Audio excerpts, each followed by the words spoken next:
அம்மா இன்னைக்கு என்ன சமையல்? இன்னைக்கு வந்துமா சாப்பாடு, மத்தியானம் லஞ்சு, பொரியல் வந்துமா புடலங்காய் சில்லிமா. பிள்ளைங்களுக்கு வந்து இது ரொம்ப பிடிக்கும், அதனால புடலங்காய் சில்லி.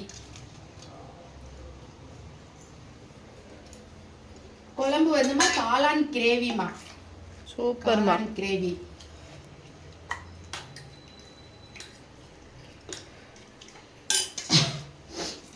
ஸ்நாக்ஸ் வந்துமா பிரெட் ஜாமுமா.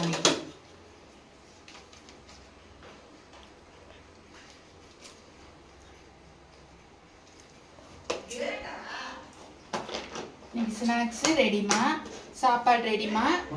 எடுத்து வச்சுக்கோங்கம்மா. லஞ்ச் ரெடி ஆயிடுச்சு, எடுத்து வச்சுக்கோங்க. லைக் பண்ணுங்க, ஷேர் பண்ணுங்க, சப்ஸ்கிரைப் பண்ணுங்க, கமெண்ட் பண்ணுங்க, ஃபாலோ பண்ணுங்க.